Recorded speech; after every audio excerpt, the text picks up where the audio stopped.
নমস্কার, বিরবি প্রান্তন বাংলা খবরে আপনাদের স্বাগত জানাই আমি মধুমত্তমা। প্রথমেই সংবাদ শিরোনাম। রংপুরে মোবাইল টাওয়ারে উঠল দুই নাবালক, চরম আতঙ্ক। এসডিআরএফ ও পুলিশের যৌথ অভিযানে নিরাপদে উদ্ধার দুই শিশু।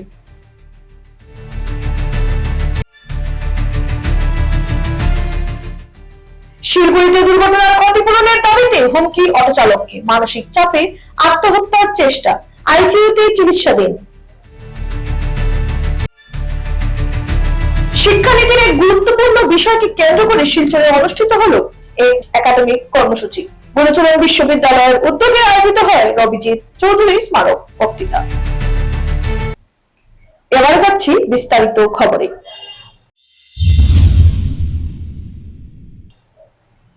রংপুর শান্তিপাড়ায় চাঞ্চল্যকর ঘটনা। ভোডাফোনের একটি মোবাইল টাওয়ারের উপর উঠে পড়ে দুই নাবালক ছেলে। আচমকার এই দৃশ্য দেখে এলাকা জুড়ে আতঙ্ক ছড়িয়ে পড়ে। স্থানীয়দের নজরে আসতেই খবর দেওয়া হয় পুলিশ ও এসডিআরএফ কে। দ্রুত ঘটনাস্থলে পৌঁছে যৌথভাবে উদ্ধার অভিযান শুরু করে এসডিআরএফ এবং পুলিশ প্রশাসন। দীর্ঘ প্রচেষ্টার পর নিরাপদে দুই শিশুকে নিচে নামানো সম্ভব হয়। প্রশাসনের পক্ষ থেকে জানানো হয়েছে বর্তমানে দুই শিশু সম্পূর্ণ সুস্থ রয়েছে এবং তারা কোন রকম শারীরিক আঘাত পায়নি।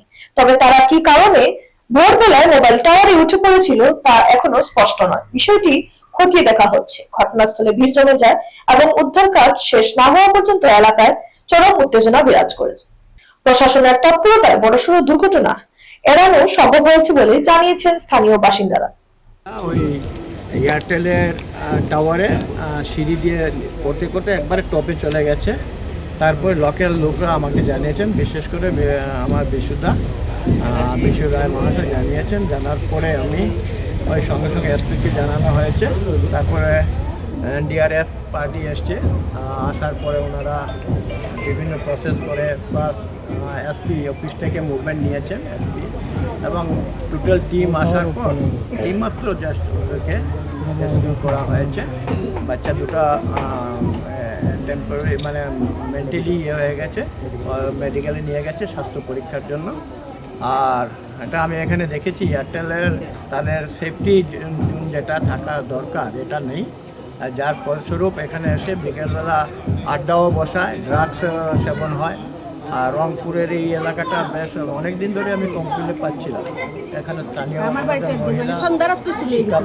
ওনারা আমাকে জানিয়েছেন এটা এখানে রিসেন্টলি আবার চুরিও হয়েছিল, ওনাদেরই প্রপার্টির চুরি হয়েছিল। প্রায়ই এগুলো বাড়ি ঘরে চুরি হয়। এই ড্রাগসের প্রবণতা এত বাড়ার কারণে এটা হচ্ছে। আমার সরকার চেষ্টা নিচ্ছে ঠিকই। ঘুঙুর থানার অন্তর্গত ভরাকাই এলাকার একটি দুর্ঘটনাকে কেন্দ্র করে চাঞ্চল্যকর ঘটনার সামনে এলো। জানা গেছে বিগত 13ই জানুয়ারি শিলকুড়ির ডাকঘর নিবাসী আব্দুল মিয়ার কন্যা আয়েশা বেগম অনুজ নুনিয়ার অটোতে যাতায়াতের সময় এক দুর্ঘটনায় জখম হন। ঘটনার পর বিষয়টি নিষ্পত্তির লক্ষ্যে গ্রামের মুরব্বীদের উপস্থিতিতে একাধিকবার বিচার সভা বসানো হলেও কোন সমাধান সূত্র বেরোয়নি বলে অভিযোগ। এরই মধ্যে প্রাক্তন জিপি প্রেসিডেন্ট বর্তমান 9 নম্বর গ্রুপ মেম্বার সূর্যাগর প্রদীপ নুনিয়া ও মুন্না নুনিয়া ঘটনার মীমাংসার কথা বলে অনুজ নুনিয়াকে ফোন করে আব্দুল মিয়ার বাড়িতে আসতে বলেন।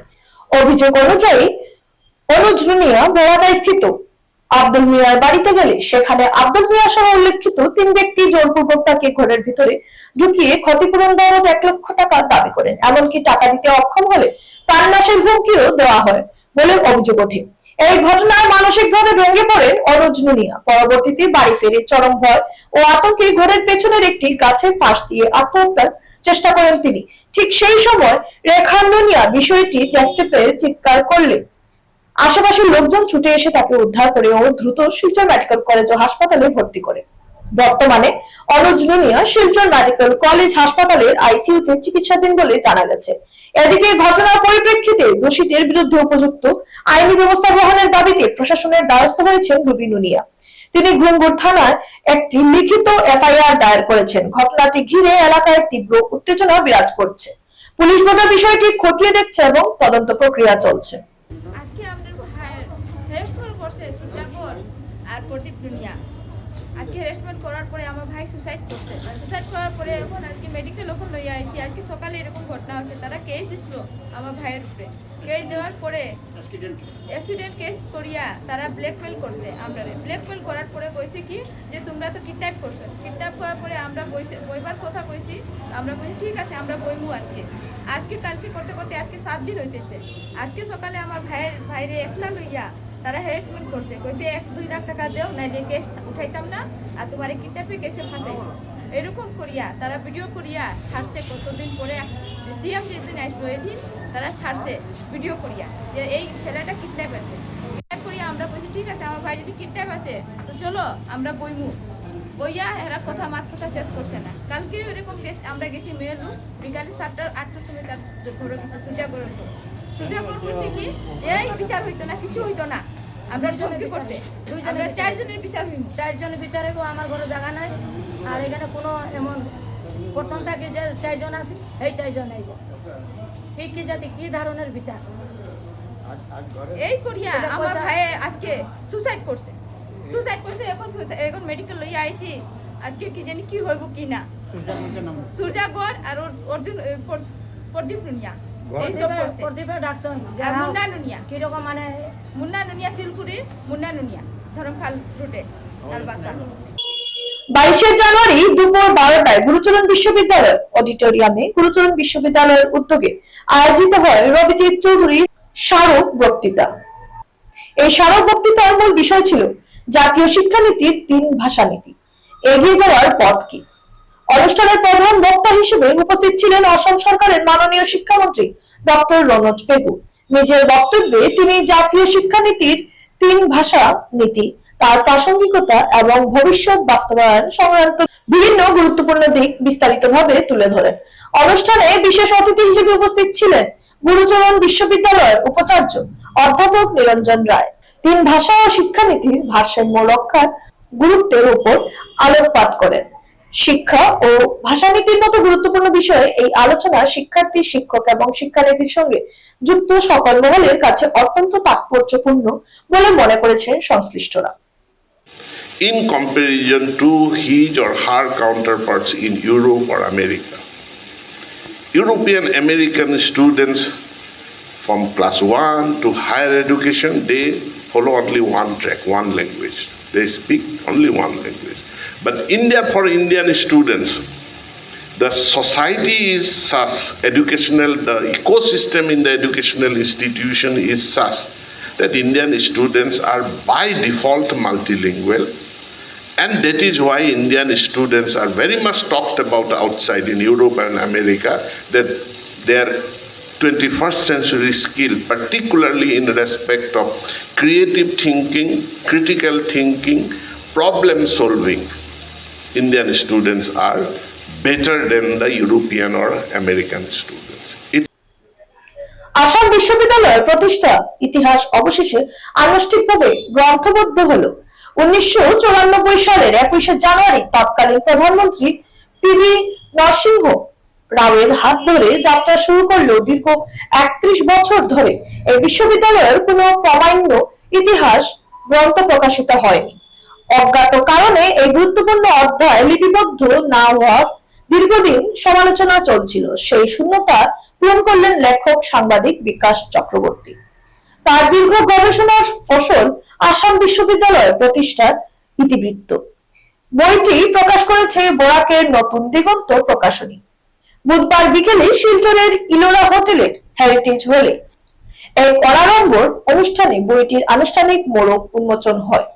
বিকাল 4:30 দৈনিক সাময়িক প্রসঙ্গে সম্পাদক তৈমুর রাজা চৌধুরী, বিশিষ্ট ব্যবসায়ী মহাবীর জৈন, সমাজকর্মী স্বর্ণালী চৌধুরী, জিসি কলেজের প্রাক্তন অধ্যাপক নিরঞ্জন দত্ত, হাইলাকান্দি এসএস কলেজের প্রাক্তন অধ্যক্ষ হিলাল উদ্দিন লস্কর এবং আকসার প্রতিষ্ঠাতা সভাপতি প্রদীপ দত্ত রায় সম্মিলিতভাবে বইটির মোড়ক উন্মোচন করেন।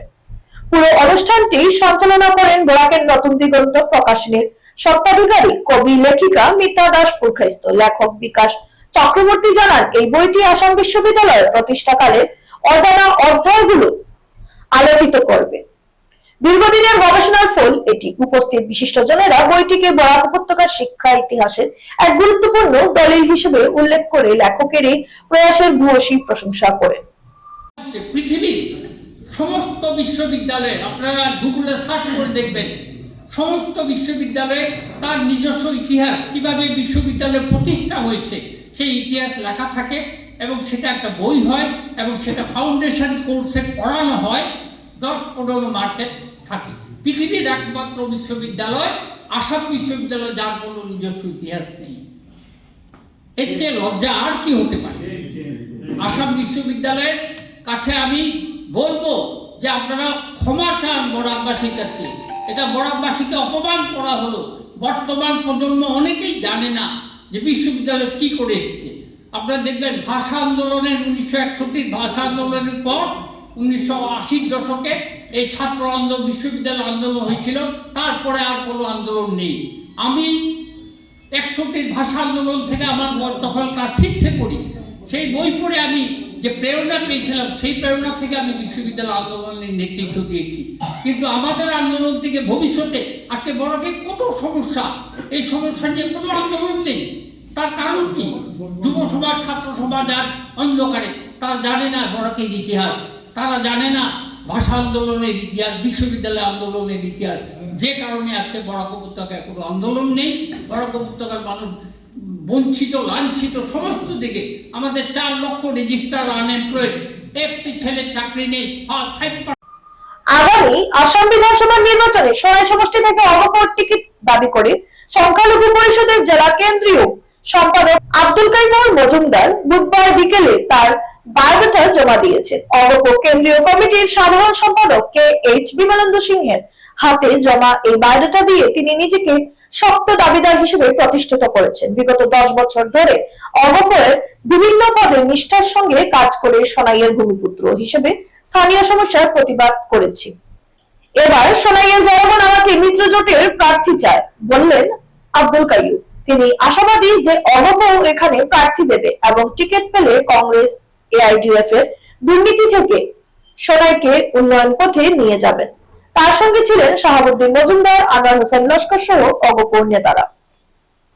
আব্দুল কাইম মজুমদার, অসম গণ পরিষদ দলের সংখ্যালঘু পরিষদের কেন্দ্রীয় কমিটির সাংগঠনিক সম্পাদক। যেহেতু আগামী 2026-এ বিধানসভা নির্বাচন, উক্ত নির্বাচনে আমাদের দল, অগপ দল মিত্রজোটের মাধ্যমে নির্বাচন টিকিট প্রদান করবে। দীর্ঘ 10 বছর থেকে আমি বিভিন্ন শাখায় বিভিন্ন পদে ছিলাম। দলের অনেক দায়িত্ব দিয়েছে, বিভিন্ন সময় পালন করেছি। তাই আমাদের সোনাইবাসীর বৃহৎ অংশ জনগণের দাবিতে আমি আমাদের দলের কেন্দ্রীয় কমিটির সাংগঠনিক সম্পাদক তথা বরাকের পর্যবেক্ষক দলীয় বিমলেন্দু সিং মহাশয় কাছে আমি আবেদন দিয়ে এসেছি। মাসিরপুরে খুবই মর্মান্তিক একটি দুর্ঘটনা ঘটেছে। মাসিরপুর আর্মি গেটের সামনে একটি স্কুটি নিয়ে দুজন দ্রুতগতিতে এসে BSF বাহিনীর একটি ট্রাকের নিচে ঢুকে যায়। সংকটজনক অবস্থায় দুজনকে শিলচর মেডিকেল কলেজ হাসপাতালে প্রেরণ করা হয়। এই দুর্ঘটনার কারণে প্রায় 1 ঘন্টা শিলচর ধলেশ্বর মেইন রোড যান চলাচল বন্ধ থাকে বলে জানা যায়। শেষ করার আগে সংবাদ শিরোনাম আরো একবার। রংপুরে মোবাইল টাওয়ারে উঠল 2 নাবালক, চরম আতঙ্ক। SDRF ও পুলিশের যৌথ অভিযানে নিরাপদে উদ্ধার 2 শিশু।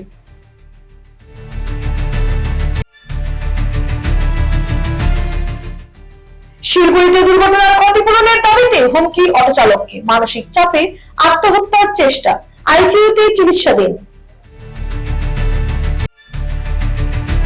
শিক্ষানীতির এক গুরুত্বপূর্ণ বিষয়কে কেন্দ্র করে শিলচরে অনুষ্ঠিত হলো এক একাডেমিক কর্মসূচি।